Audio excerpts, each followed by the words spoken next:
kebenaran-Mu di batinku. Ku simpan perkataan-Mu, jujur, tulus, murni di hadapan-Mu.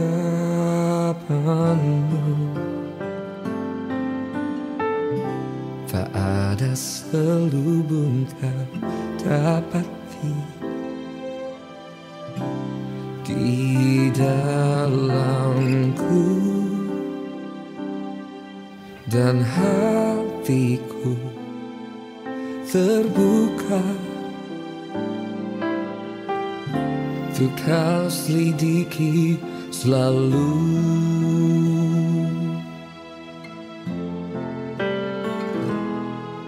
Ku datang padamu, Bapa terang, apa adanya,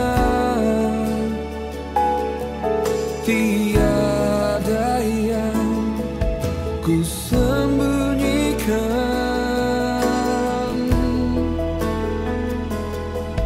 Yang kau lihat padaku, semuanya ku berikan kepadamu, apa adanya hati. Shalom Bapak Ibu semuanya, mari kita akan siapkan hati kita untuk ibadah pada hari ini. Sebelumnya mari kita akan berdoa bersama-sama. Tuhan, Bapa kami, terima kasih Tuhan untuk kebaikan-Mu, untuk penyertaan-Mu. Kalau sampai hari ini kami boleh ada itu semua karena anugerah yang Kau berikan buat kami. Terima kasih Tuhan untuk penyertaan-Mu Bapa. Terima kasih Yesus, pagi hari ini kami siap untuk memulai ibadah kami. Di dalam nama Tuhan Yesus kami sudah berdoa, yang semua percaya katakan amin.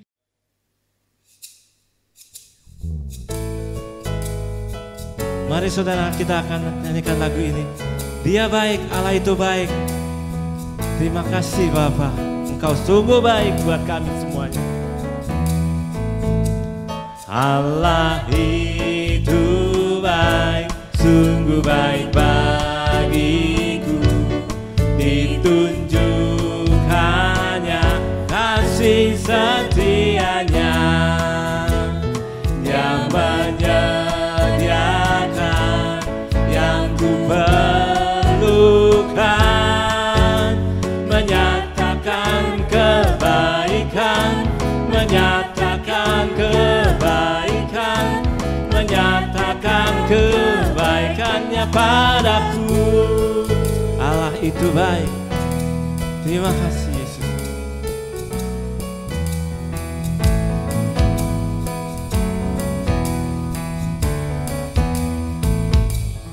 Allah itu baik, sungguh baik bagiku. Ditunjukkannya kasih setianya, yang menyediakan yang ku perlukan, menyatakan kebaikan, menyatakan kebaikan, menyatakan kebaikannya padaku. Katakan kasih setianya, kasih setianya tak pernah berubah, dulu, sekarang, dan selamanya. Ajaiblah kuasa dalam namanya, Yesusku luar biasa kasih setianya, kasih setianya tak pernah berubah,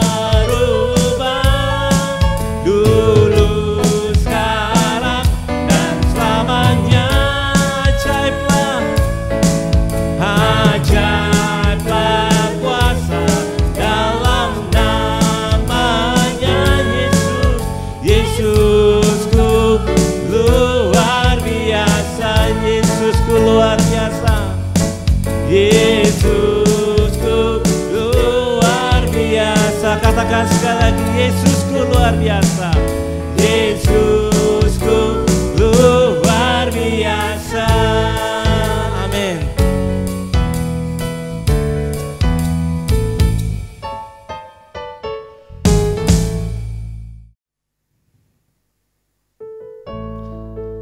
Mari siapkan hati kita pada hari ini untuk mendengarkan firman Tuhan. Biarlah firman Tuhan boleh bermeterai di hati kita semuanya. Terima kasih Yesus, terima kasih. Dengan apa ku membalas kasih-Mu yang ku terima dari-Mu? Dengan apa ku membalas cinta-Mu? Oh Yesus, ku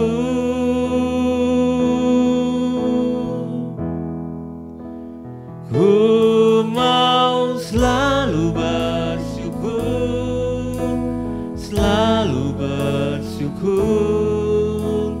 Kau Tuhan yang setia, yang selalu menopangku. Mau selalu bersyukur, selalu bersyukur, Kau Bapa-Ku yang setia. Kau Bapa kami yang setia Tuhan. Terima kasih Bapa, terima kasih Yesus. Kami bangga mempunyai Bapa seperti Engkau Tuhan. Amin. Dengan apa ku membalas kasih-Mu yang ku terima dari-Mu? Terima kasih Yesus. Dengan apa ku membalas cinta-Mu? Oh Yesus, ku mau selalu bersyukur, selalu bersyukur, Kau Tuhan yang setia, yang selalu menopang.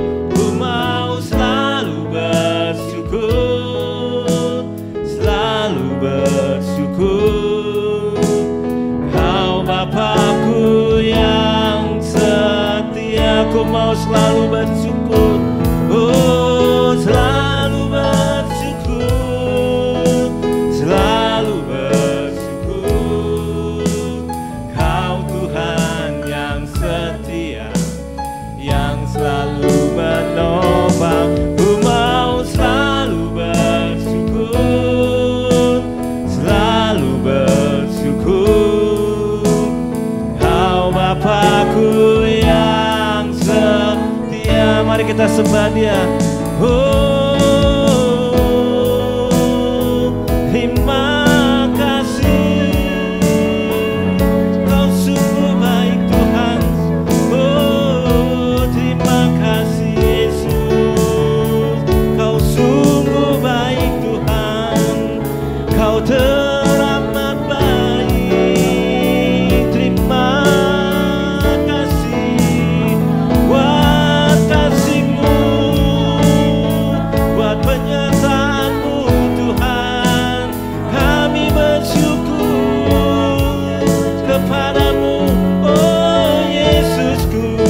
Terima kasih Yesus, terima kasih Yesus. Engkau baik, Kau teramat baik, Kau sungguh baik buat kami. Mari kita katakan, Kau sungguh baik, teramat baik. Oh semua baik, semua baik, semua baik. Apa yang telah Kau perbuat di dalam hidupku, katakan semua baik.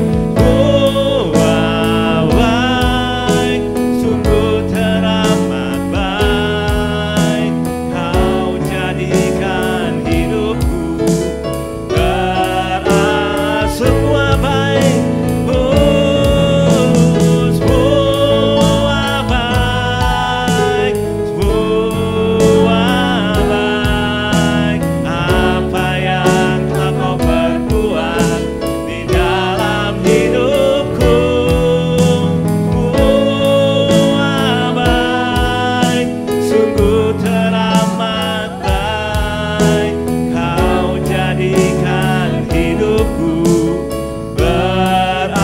Katakan kau jadikan hidupku, kau jadikan hidupku berarti, kau jadikan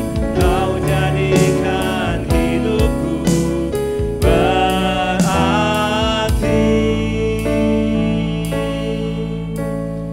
Kau Bapakku yang setia. Beri kemuliaan Tuhan. Terima kasih Yesus. Terima kasih Bapa. Terima kasih Yesus.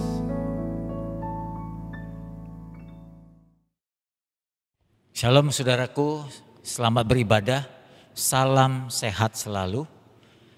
Kita berjumpa lagi dalam ibadah perjamuan kudus pada saat ini. Saya ingin menyampaikan firman Tuhan berkaitan dengan iman. Berhubungan dengan beberapa orang yang telah menjual imannya, menjual keselamatan. Bagaimana Yesus telah menebus keselamatan kita dengan membayar nyawanya. Dia jual begitu rupa untuk berpindah keyakinan.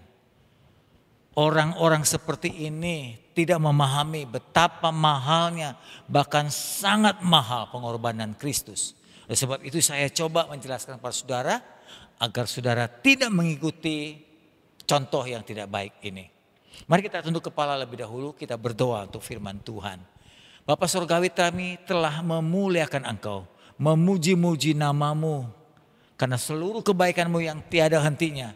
Tiap-tiap hari hingga saat ini kami merasakan kebaikan-Mu yang tiada putusnya. Kami datang dengan rasa syukur yang dalam. Kami juga datang dengan kerinduan yang banyak untuk mendapatkan firman Tuhan.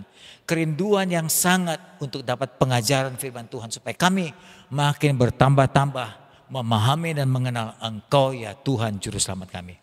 Dalam nama Tuhan Yesus kami berdoa. Amin. Saudaraku, tema firman Tuhan saat ini adalah jangan jual imanmu. Jangan berpindah keyakinan. Kenapa?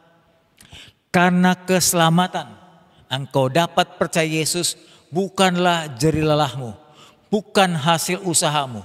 Semua yang membuat kita seperti hari ini percaya Yesus dan diselamatkan karena pengorbanan Tuhan yang tiada taranya. Hasil dari pengorbanan Tuhan yang luar biasa ini jangan dianggap murah sampai begitu mudahnya kita melepaskan iman kita, melepaskan dan menjual keselamatan kita dengan keyakinan yang tidak ada kepastiannya. Hanya dalam Yesus yang berkata, aku jalan kebenaran kehidupan, tak seorang pun sampai kepada Bapa di surga kalau tidak melalui aku. Jangan jual keselamatan harta termahal ini dengan keyakinan yang tidak memiliki kepastian. Belakangan ini saudaraku, beberapa orang Kristen meninggalkan imannya. Bahkan dengan bangganya juga mereka mengelulukan keyakinan yang baru. Padahal yang saya amati, keyakinan yang baru pun mereka belum dalami. Untuk itu saya ingin mengajak saudara mendalami iman kita dalam Kristus. Ya, ketidakpahaman kita tentang siapa Yesus, bagaimana pengorbanan Yesus, betapa dahsyatnya Yesus sebagai Tuhan, Juru Selamat kita, ya akan membuat kita tidak mudah goyah ketika kita menghadapi beberapa pertanyaan, beberapa cobaan, beberapa ketidakjelasan, beberapa ajakan-ajakan orang untuk berpindah keyakinan. Tidak akan goyah kalau kita tahu dengan jelas, kita paham dengan jelas siapa Yesus Tuhan Juru Selamat kita itu. Untuk itu kita harus memahami dengan benar khususnya tentang Yesus Kristus itu Tuhan dan Juru Selamat kita. Beberapa pertanyaan yang seringkali menjadi persoalan dalam kekristenan antara lain ada orang menanyakan begini.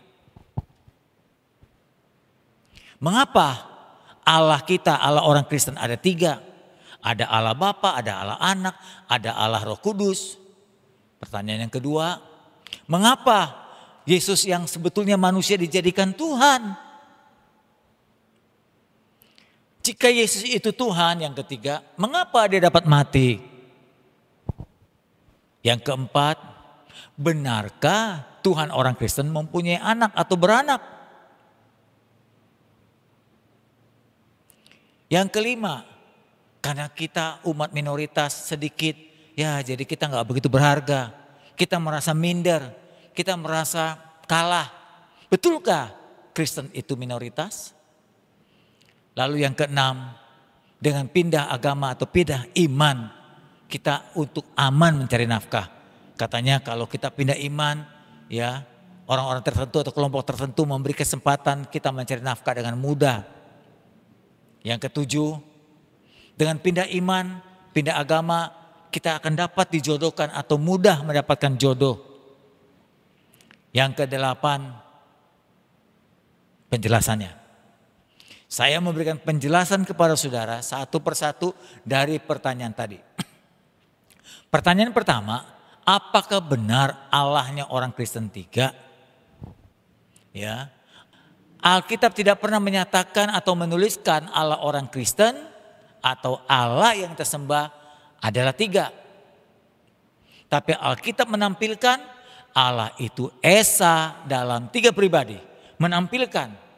Jadi tidak menuliskan, tidak menyatakan Allah kita 3, tapi Alkitab menyatakan Allah itu Esa, Allah itu 1, 3 pribadi. Allah itu 1 dalam 3 pribadi. Bisa, ya namanya Allah.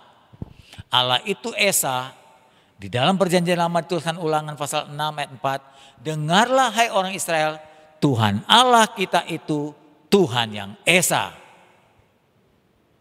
Dalam Roma 3:30, kalau ada satu Allah, Allah satu Allah atau Allah yang Esa yang akan membenarkan baik orang-orang bersunat mau karena iman maupun orang-orang tak bersunat karena iman.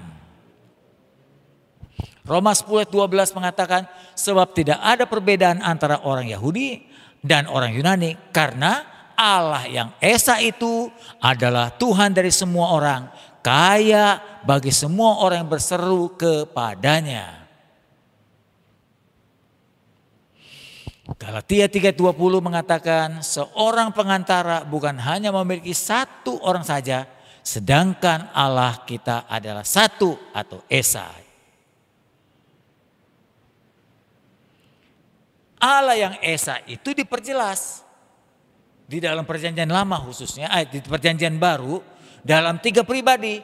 Allah yang Esa, Allah yang satu itu diperjelas dalam 3 pribadi. Kejadian pasal 1 ayat 26 dalam perjanjian lama dituliskan. Berfirmanlah Allah, dia berkata, baiklah kita kan bukan saya. Kalau saya bisa 1, kamu 1, tapi kita itu lebih dari 1. Baiklah kita menjadikan manusia. Waktu Allah menciptakan manusia, menunjukkan dirinya itu jamak. Menurut gambar dan rupa kita, diulang 2 kali. Supaya mereka berkuasa, supaya manusia itu berkuasa atas ikan-ikan di laut, burung-burung di udara, atas ternak, atas seluruh bumi, atas segala binatang yang melata merayap di bumi. Dan dalam perjanjian baru dalam Matius pasal yang ketiga ayat 16-17 diperjelas Allah yang Esa itu, jamak itu, dikatakan begini kata firman Tuhan Matius 3. Sesudah dibaptis, Yesus keluar dari air. Dan pada waktu itu, Yesusnya dibaptis ya. Pada waktu itu terbuka, langit terbuka dan roh Allah melayang. Yesus dibaptis, Roh Kudus atau roh Allah melayang di antara Yesus seperti merpati. Dan ayat 17, terdengar suara dari sorga mengatakan inilah anakku yang kukasih, kepadanya aku berkenan. Jadi kalau saya perjelas, Yesus anak Allah dibaptis, Roh Kudus melayang-layang di udara, dan terdengar suara Bapa Allah Bapa dari sorga yang mengatakan inilah anakku. Ya, Yesus dan Bapa begitu dekat. Ini anakku kasihi, kepadanya aku sangat berkenan. Matius 28 ayat 19 diperjelas lagi. Kata firman Allah, karena itu pergilah jadikan semua bangsa muridku, baptislah mereka dalam nama Bapa, Anak dan Roh Kudus. Diperjelas lagi Allah yang Esa itu dalam 3 pribadi. Pribadi Bapa, pribadi Anak, pribadi Roh Kudus. Allahnya berapa? 1. 1 Korintus 12 ayat 4 sampai 6. Ada rupa-rupa karunia, tapi hanya satu roh, satu Allah. Dan ada rupa-rupa pelayanan, cuma ada satu Tuhan. Dan dari berbagai-bagai perbuatan ajaib, tapi Allah yang satu itu yang mengerjakan semua perbuatan ajaib itu. Pertanyaan yang kedua, yang seringkali menggoyahkan. Yesus itu kan bukan Tuhan. Yesus itu manusia, makanya lahir dari Maria. Kenapa jadikan Tuhan? Atau Yesus itu kan cuma nabi biasa gitu. Saya jawab, saudara. Siapa Yesus itu? Tidak mungkin manusia itu, Yesus yang tadi manusia dijadikan Allah. Sebab manusia tidak mungkin jadi Allah. Tapi Allah atau Tuhan mungkin jadi manusia.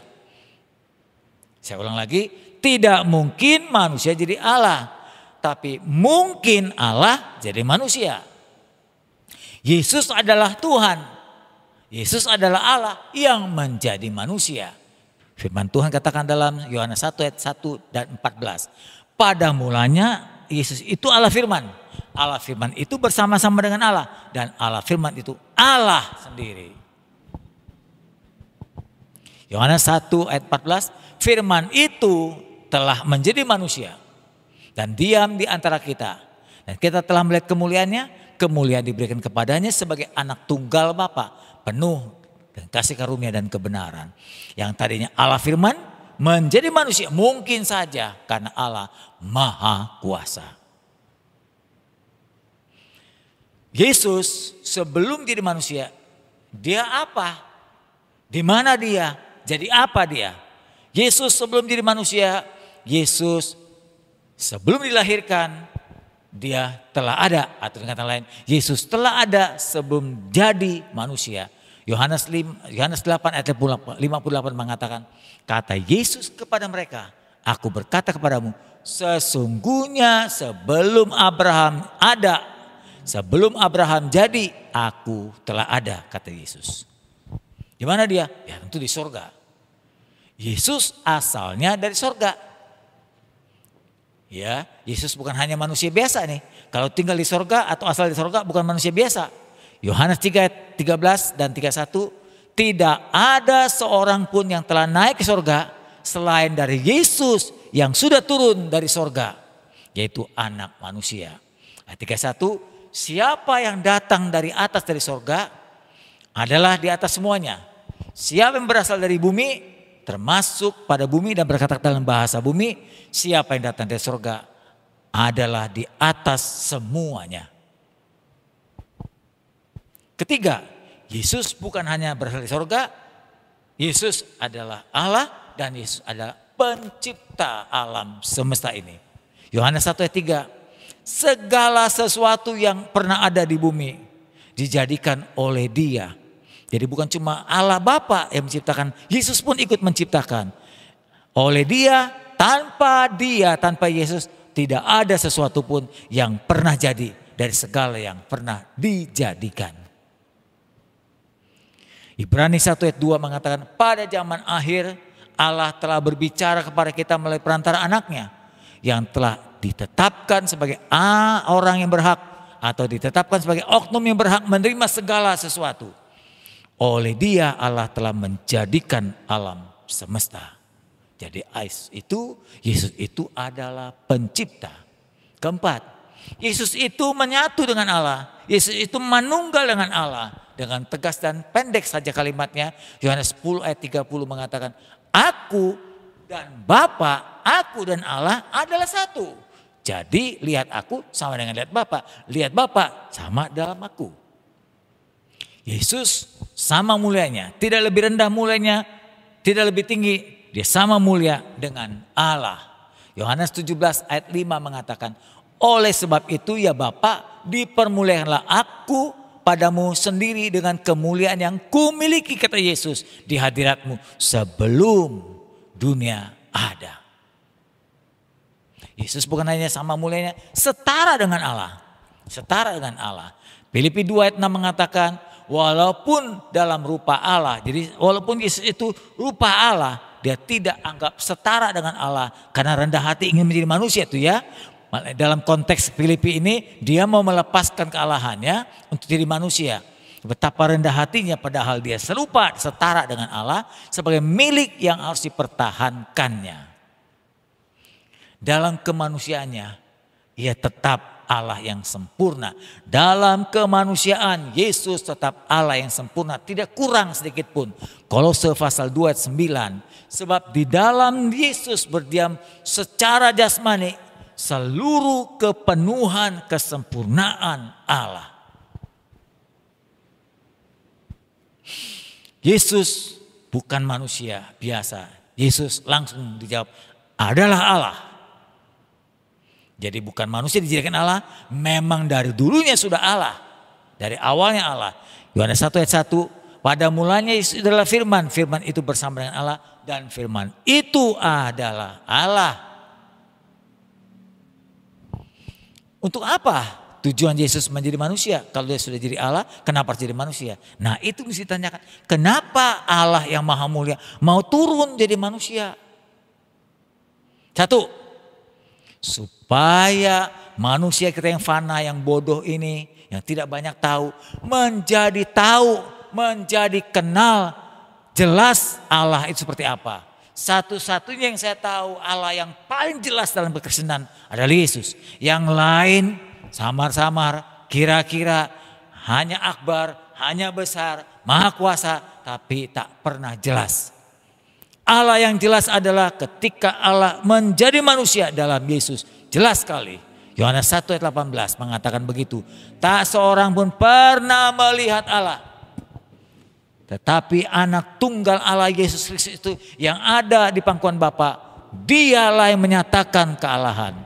Jadi kalau Yesus tidak jadi manusia, kalau Allah tidak jadi manusia, manusia sama sekali tak pernah tahu ada Allah. Tidak pernah kenal Allah. Buta akan Allah. Untuk membuat manusia kenal Allah, maka Allah menjadi manusia. Saya ulang lagi, supaya manusia dapat mengenal Allah, Allah harus turun menjadi manusia. Kedua, tujuan Allah menjadi manusia untuk memberikan teladan. Di dunia ini sehebat manusia apapun tetap ada cacatnya, tetap ada kekurangannya. Bagaimana kita sebagai manusia supaya berkenan kepada Allah? Untuk dapatkan teladan mana yang kita tiru supaya hidup kita berkenan kepada Allah. Gak ada contoh yang paling baik kecuali Allah sendiri menjadi manusia di dalam Yesus. Jadi kita melihat teladan Yesus menjadi teladan yang paling sempurna dan berkenan kepada Tuhan. Jadi kekristenan itu bukan hanya beragama, tapi mengikuti teladan hidup dari Yesus sebagai manusia yang sempurna. 1 Petrus 2 ayat 1. Sebab untuk itulah kamu dipanggil, karena Kristus pun telah menderita untuk kamu dan telah meninggalkan teladan bagimu, supaya kamu mengikuti jejaknya. Jadi Kristen adalah meniru Yesus. Yesus ke kanan, kita ke kanan. Yesus ke kiri, kita ke kiri. Yesus ke depan, kita ke depan. Yesus mundur, kita mundur. Yesus diam, kita diam. Yesus berdoa, kita berdoa. Yesus mengampuni, kita mengampuni. Mengikuti teladan Yesus. Yang ketiga, untuk apa Allah menjadi manusia? Untuk menjadi korban penebusan dosa-dosa kita. Dengan adanya korban penebusan, dosa kita diampuni. Ibrani 10:10. Dan karena kehendaknya kita telah dikuduskan untuk satu kali saja bagi selama-lamanya oleh persembahan tubuh Yesus. Efesus 1 ayat 7 mengatakan, sebab di dalam Yesus oleh darahnya kita beroleh penebusan. Kita diampuni dosanya menurut kekayaan dan kemurahan kasih karunia Tuhan. Yang keempat, untuk apa Allah menjadi manusia? Untuk memusnahkan kuasa setan yang mengganggu kehidupan manusia. Yohanes 3 ayat 8 mengatakan, barang siapa yang tetap berbuat dosa, ia berasal dari setan, dari iblis. Sebab iblis berbuat dosa dari mulanya. Untuk itulah anak Allah turun menjadi manusia. Supaya anak Allah itu Yesus membinasakan perbuatan iblis. Yang kelima, untuk apa Allah menjadi manusia? Untuk menjadi perantara, untuk menjadi jembatan kita bisa berhubungan dengan Allah. Dialah imam besar yang agung, Ibrani 4 ayat 14-16. Kita sekarang punya imam besar, melintasi segala langit, yaitu Yesus anak Allah. Baiklah kita teguh berpegang pada pengakuan kita, iman kita. Sebab imam besar kita yang kita punya adalah imam besar yang imam besar yang dapat turut merasakan kelemahan-kelemahan kita. Sebaliknya sama dengan kita, ia telah dicobai, hanya ia tidak berbuat dosa.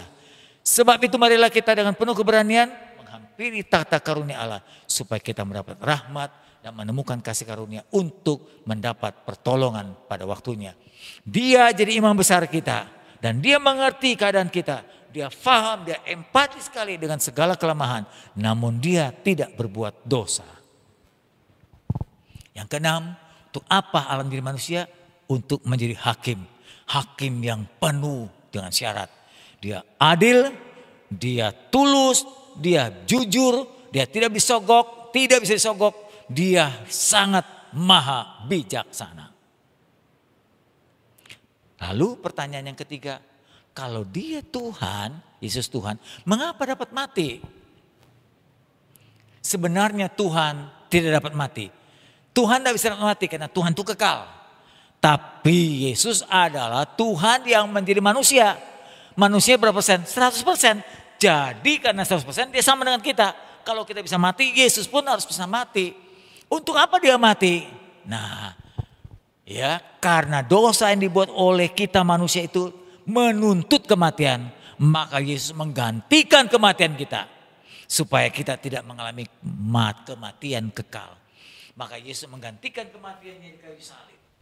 Jadi Yesus bukan bisa mati, tapi Yesus mati untuk menebus kesalahan-kesalahan kita. Karena Yesus itu Allah juga 100%, maka pada hari ketiga ia dikuburkan, ia bangkit dari kematian.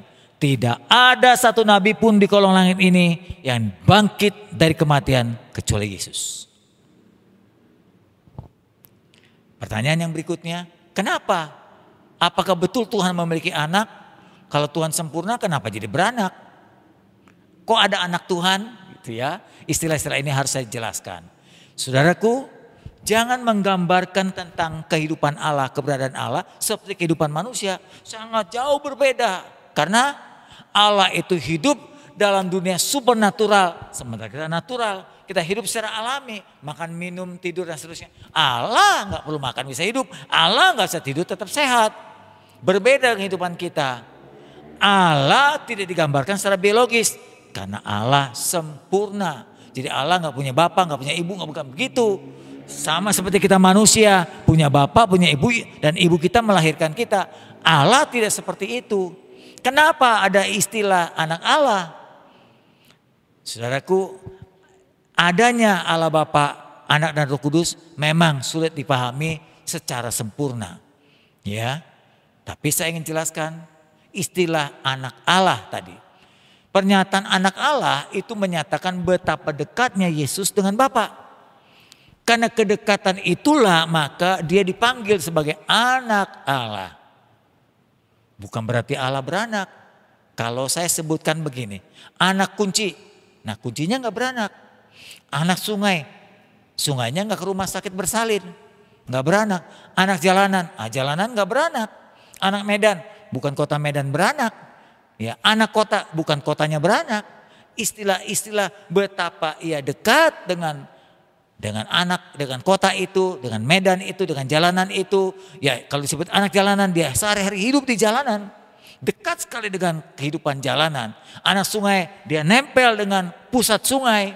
Anak kunci, tanpa ada anak kunci, kunci gembok tak bisa dibuka. Begitupun hubungannya Allah Bapa dengan Allah Anak.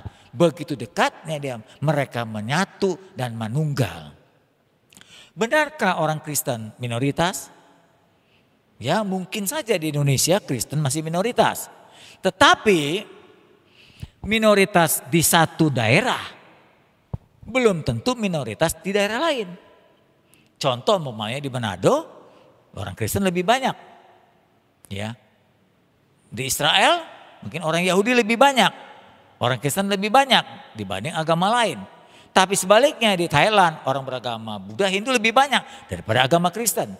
Di Indonesia orang beragama Muslim Islam lebih banyak daripada Kristen. Sebaliknya yang mayoritas di satu daerah belum tentu mayoritas di daerah yang lain. Jadi kita nggak perlu minder kalau jadi umat yang minoritas. Minoritas bukan berarti salah. Mayoritas bukan berarti benar. Saudara masih ingat 12 pengintai dari 2 dan 10. Yang 10 itu banyak berkata tidak benar tentang kota Yeriko. Tapi yang 2 dianggap benar oleh Allah. Jumlahnya 2 sedikit tapi benar. Jumlahnya 10 banyak belum tentu benar. Jadi banyak belum tentu benar. Sedikit belum tentu salah. Jangan minder jadi minoritas. Ya, mungkin saja nanti di sorga penduduknya minoritas. Di neraka mayoritas. Coba saudara tebak kira-kira di neraka lebih banyak penduduk atau di sorga lebih banyak penduduk? Saya kira-kira mungkin di sorga lebih sedikit penduduknya dibanding neraka. Ya, lebih banyak orang pergi ke neraka karena banyak orang tidak bertobat. Kebenaran tidak selalu bergantung pada jumlah yang banyak. Jadi kalau ada orang kaya hartanya banyak bukan berarti hidupnya benar. Belum tentu. Koruptor hartanya banyak belum tentu hidupnya benar. Tapi orang miskin belum tentu salah. Atau sebaliknya orang miskin hidupnya benar belum tentu juga. Jadi kebenaran bukan tergantung dari banyak sedikitnya harta benda. Tapi kebenaran, hidup dalam kebenaran firman. Kebenaran firman itulah yang membuat kita benar di mata Tuhan. Poin bagian terakhir. Ada yang berkata saya pindah iman. Kenapa? Habis kalau saya pindah iman dijanjiin cari nafkah gampang, dikasih usaha segala macam, ya dikasih proyek seterusnya. Hati-hati saudaraku, iman kita lebih mahal daripada proyek kita, dari nafkah kita. Menjadi tantangan bagi orang Kristen di tengah-tengah ya penduduk yang berbeda agama lebih banyak. Tantangan meniti karir, tantangan mencari nafkah. Mungkin saja, walaupun tidak semua, ada sebuah perusahaan, ada sebuah instansi yang melakukan diskriminasi terhadap suatu agama. Tapi bagi kita tidak boleh menyerah. Tunjukkan bahwa kita bisa berprestasi di tengah-tengah mayoritas. Ini memang tantangan bagi kita. Kita harus tetap jadi saksi yang baik di negeri ini, ya, di tengah-tengah perbedaan kita. Kita harus tetap jadi orang yang baik, saksi yang baik, tetap jadi berkat. Saksi iman tidak boleh terpengaruh oleh keadaan. Kita harus kuat, kita harus menang. Ingatlah, hidup kita bukan untuk semata-mata makan, bukan untuk nafkah, tapi hidup untuk memuliakan Tuhan. Ya, jadi jangan semata-mata tujuan saya untuk tidak makan, untuk kaya. Bukan itu. Nafkah, kekayaan akan kita tinggalkan setelah kita menutup mata. Tujuan kita tertinggi dan termulia adalah memuliakan Tuhan. Saudaraku, ada orang lagi berkata, saya berpindah iman. Kenapa? Supaya dapat jodoh. Karena ada orang yang suka sama saya, imannya beda. Jadi saya mengalah aja. Saudaraku, dengar baik-baik. Jangan kalahkan imanmu dengan jodohmu. Karena imanmu jauh lebih berharga dari jodohmu. Jodohmu hanya bisa bertahan seumur hidupnya. Seumur hidupnya saja. Mungkin 67 tahun. Sedangkan keselamatan dan imanmu itu adalah kekal. Selama-lamanya, tak ada batasnya. Saya ingatkan saudara. Membentuk keluarga memang adalah kelengkapan dari kehidupan kita. Artinya namanya kelengkapan. Boleh ada, boleh tidak. Jadi kalau saya tidak dapat jodoh ya nggak apa-apa. Saya syukuri dapat jodoh dengan saudara seiman. Kalau saya tidak dapat jodoh yang tidak seiman ya sudah, tidak apa-apa. Saya tidak akan menjual iman saya untuk dapatkan jodoh. Jika belum mendapatkan jodoh, janganlah kita menjual iman supaya kita dapat jodoh iman yang lain. Paulus berkata kalau Anda bisa menikah itu baik. Tapi kalau tidak dapat kesempatan menikah lebih baik. Mari perhatikan firman Tuhan di bawah ini. Dalam 1 Korintus 7 tulisan Paulus ayat 28, ayat 32, ayat 33 dan 38. Kalau engkau kawin, kata firman Tuhan, engkau tidak berdosa. Kalau engkau seorang gadis kawin, engkau tidak berbuat salah. Tapi orang-orang yang demikian akan ditimpa dengan kesusahan badani. Engkau akan mengandung nanti, kau ngurusin anak, ngurusin suami, penuhi kebutuhan keluarga, akan dibebani dengan kesusahan kehidupan. Aku mau supaya kamu terhindar dari kesusahan ini, kata Paulus. Ayat 32, aku ingin supaya kamu hidup tanpa kekhawatiran. Biasanya orang menikah, apalagi dalam pandemi begini nih, cari makan masih susah. Besok makan apa ya? Suami saya nanti pulang kira-kira bawa makanan enggak? Khawatir terus begitu, khawatir terus. Banyak orang-orang saya temui dalam pandemi begini, kesusahan dan kekhawatiran hidup. Tidak sedikit yang putus asa karena beban keluarga. Orang yang tidak beristri memusat perhatiannya pada perkara Tuhan. Jadi kalau engkau tidak sempat menikah, engkau bisa konsen fokus pada Tuhan. Bagaimana engkau hidup kepada Tuhan, bagaimana Tuhan mengasihi engkau. Ayat 33, orang yang beristri, nah pusat perhatiannya adalah pada suaminya, pada anaknya, pada perkara-perkara rumah tangga, hal-hal duniawi. Bagaimana ia bisa menyenangkan istri, bagaimana ia bisa menyenangkan anak, bagaimana ia bisa menyenangkan suami, mertua, orang tua dan seterusnya. Jadi ada beban tanggung jawab. Resikonya itu saudara. Jadi jodoh bukanlah hal utama. Jadi orang yang kawin dengan gadis, dia berbuat baik. Dan orang yang tidak kawin dengan gadisnya jauh lebih berbuat baik. Jadi saya ulang lagi. Jadi orang yang kawin dengan gadisnya dia berbuat baik. Dan orang yang tidak kawin dengan gadisnya berbuat lebih baik. Ingatlah saudara, keselamatan yang kau dapatkan melalui kematian Yesus lebih berharga dibanding jodoh, dibanding harta, dibanding karir, dibanding jabatan, dibanding kekayaan dunia ini. Ingat, keselamatan itu sangat berharga. Saudaraku, seperti ilustrasi di hadapan kita ini. Ada seorang yang meninggal. Dia punya banyak teman, mungkin pandai bergaul. Dia sangat pintar. Dia pintar juga mencari uang. Hartanya banyak, dia dicintai, disukai banyak orang. Sehingga ia sangat terkenal. Tapi sayang, selama hidupnya dia menolak Yesus. Atau mungkin dia percaya Yesus lalu menjual imannya. Lalu firman Tuhan berkata dalam Matius pasal 16-26. Apa gunanya seorang memiliki seluruh dunia ini, tapi dia kehilangan nyawanya, dia kehilangan keselamatannya. Dan apakah yang dapat diberikan sebagai ganti keselamatan tadi, ganti keselamatan, ganti nyawanya? Tidak ada saudara. Harta bendanya gak bisa menebus, teman-teman gak bisa menebus, nama terkenal gak bisa menebus, ya. Kehebatan, karir gak bisa menebus. Hanya Yesus yang bisa menebus. Oleh sebab itu,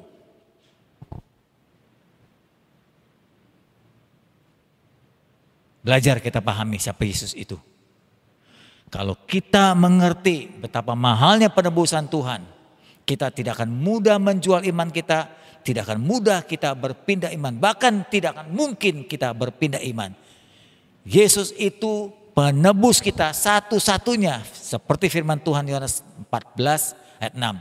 Akulah jalan dan kebenaran dan hidup, tak seorang pun sampai kepada Bapa di sorga kalau tidak melalui aku. Yang lain mudah-mudahan, yang lain moga-moga, ya, yang lain barangkali. Tapi dalam Yesus ada kepastian.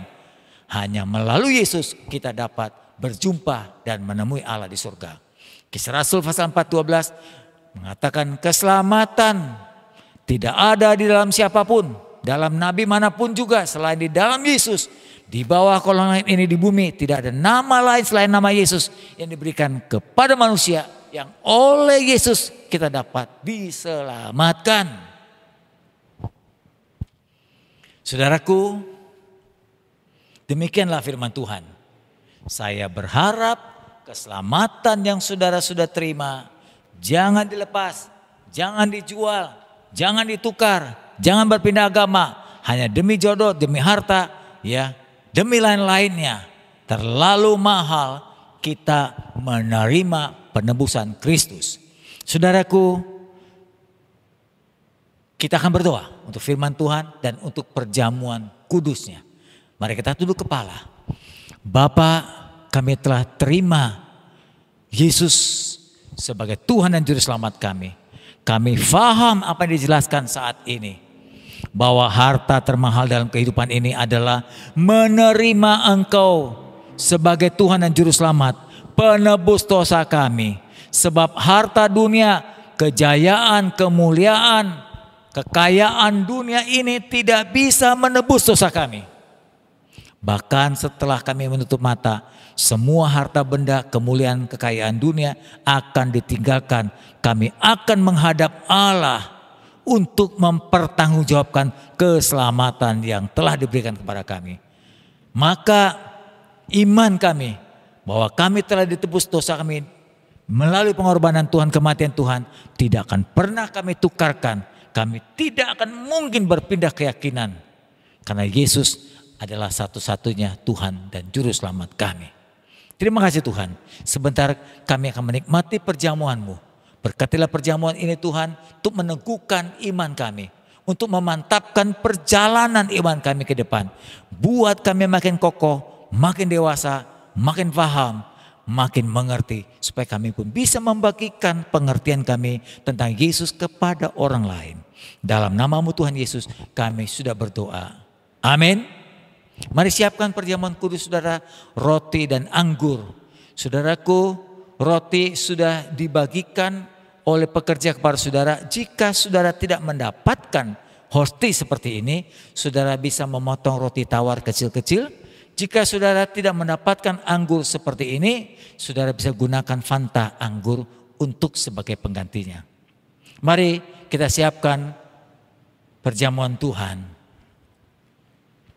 Peganglah roti di tangan kanan kita dan anggur di tangan kiri kita. Kita dengarkan firman Tuhan, lalu kita bersama-sama memakan dan meminumnya. Sambil mengangkat tangan, kita berdoa. Bapa Surgawi, roti ini gambaran dari tubuh-Mu yang sudah dipecahkan bagi kami untuk menebus dosa-dosa kami.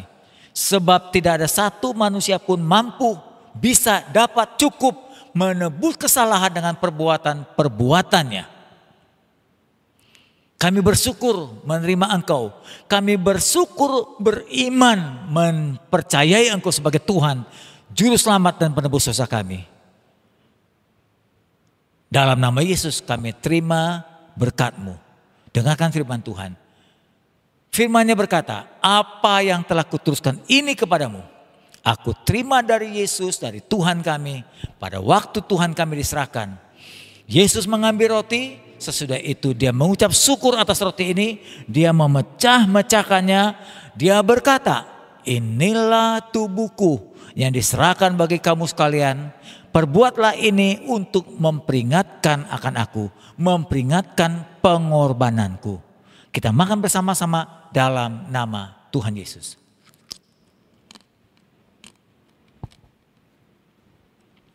Mari kita ambil cawan kita. Cawan ini gambaran dari darah Yesus yang telah tercurahkan di atas kayu salib pada saat Ia dirajam, ditombak dari tubuhnya yang lemah itu. Dia mengucurkan darahnya dan ini sebagai pertanda penebusan untuk kita sekalian. Firman-Nya berkata, lalu Yesus mengambil cawan sesudah makan. Dia berkata, cawan ini adalah perjanjian baru dimeteraikan oleh darahku. Lakukanlah ini tiap kali kamu meminumnya untuk mengingat akan aku. Sebab tiap kali kamu makan roti dan minum cawan ini, kamu memberitakan kematian Tuhan sampai Tuhan datang kembali. Kita minum bersama-sama dalam nama Tuhan Yesus.